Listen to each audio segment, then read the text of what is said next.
All right, slight change of pace for episode 2. Okay. I was going to wait for the parts to come in to complete the fuel tank swap, but after I finished the episode, I got into the car and noticed a ton of leaks.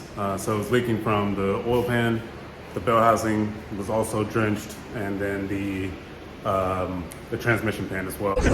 No. And you'll see that later in this episode. So episode 2, slight change of pace. We're gonna be cleaning up under the car, taking a look at that, assessing the situation, and kind of shifting the plan going forward.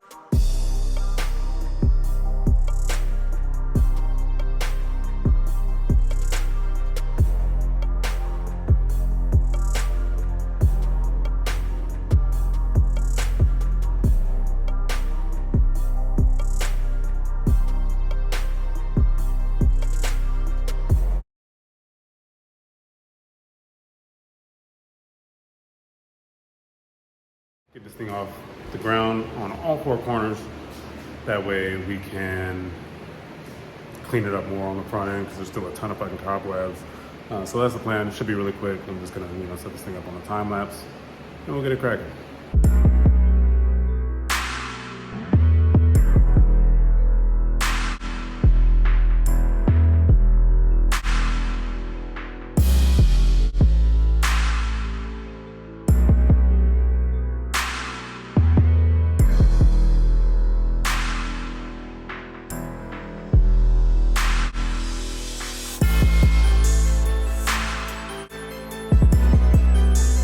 This passenger side wheel is absolutely fucking seized. Really? Sucks. I'll spend some more time beating it up, but for now I'm just gonna switch over to the other side to get that wheel off and get it under the car for some added safety.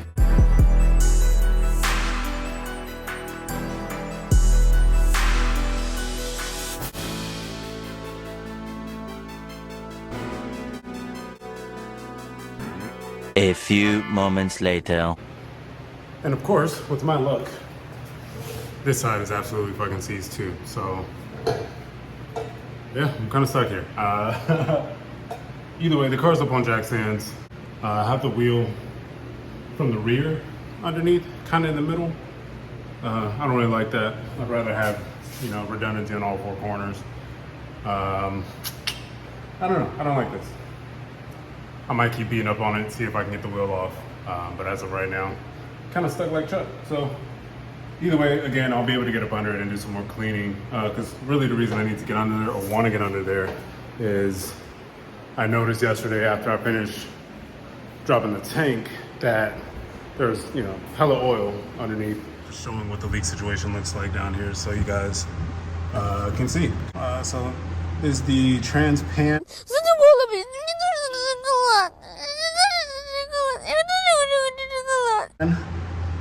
You can see it's pretty wet, pretty moist, definitely sludgy.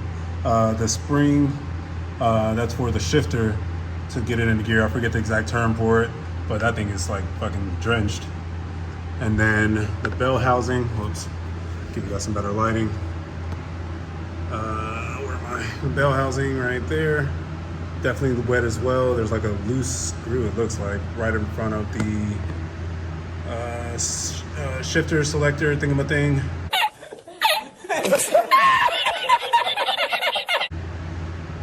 That's wet. The bell housing, sludgy, but not as wet. It seems like it's more further back.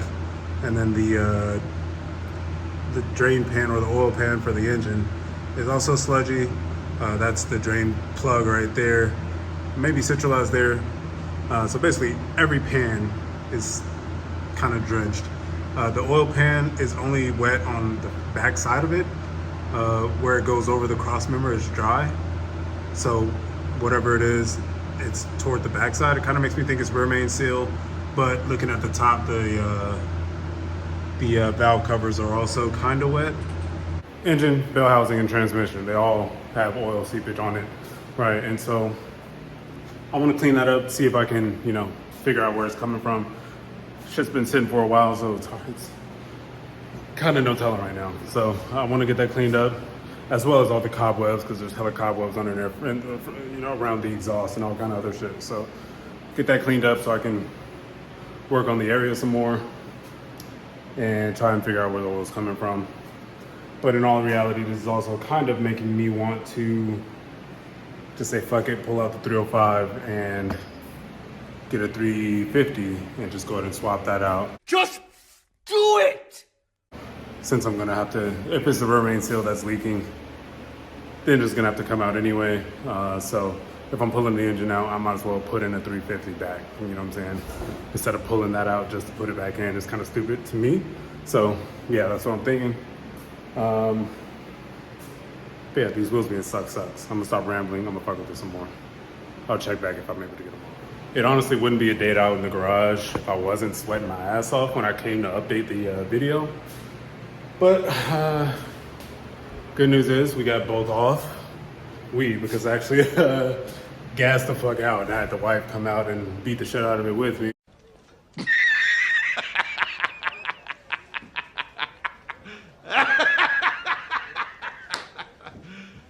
You serious?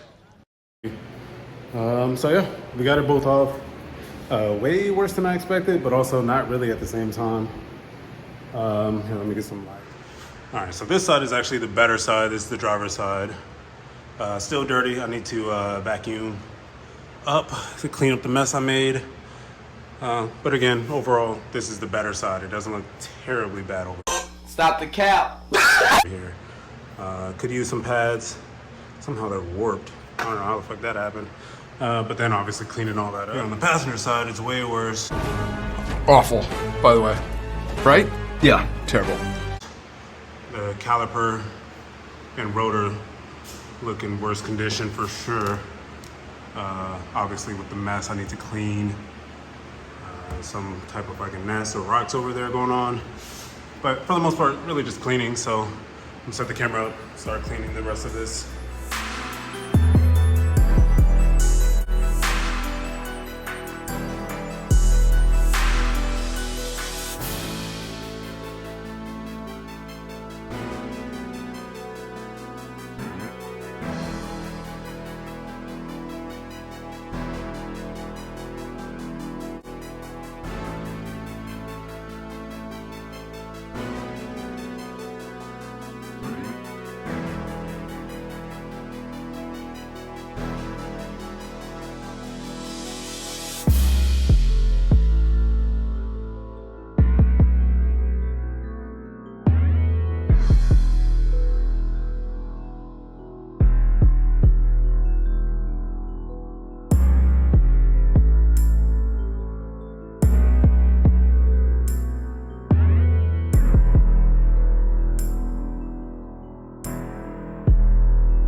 I got this thing to a point where I'm okay with it.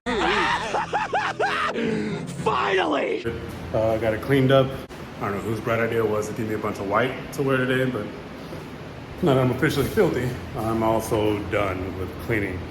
At least what I'm gonna do today. It's obviously not gonna be perfect. I'll clean more once I get into everything. And this is the end result of my clean. Looks not very good, honestly. I just wanted it to be cleaned off enough so I can identify easier where the leak is coming from. So obviously not perfect. Won't be perfect until the engine's out. To be completely honest, I don't really care that much. Stop the cap! As long as I can see better where the leak is coming from. So I just have the bottom mostly cleaned off. So then as it drips, I'll be able to see where it's dripping from more clearly.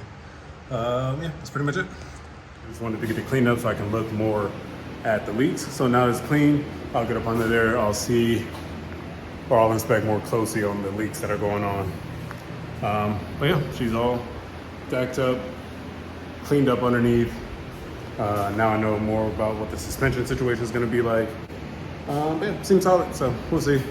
I need to see if I can source a 350. The only problem is the main reason I want to get this engine running and driving, you know, get everything situated first, is so that I can get a 350 and then get it built first, you know what I'm saying? Get a camshaft kit, you know, valve springs, lifters, all that good stuff. Get all that situated in the 350 because I 100% want it cammed.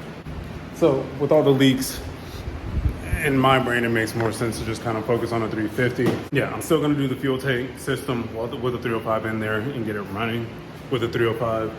I think, honestly, this makes most sense anyway, so I can get this engine bay cleaned up because just like everything else, it's fucking filthy. Disappointing kind of shift in speed because of all the oil leaks.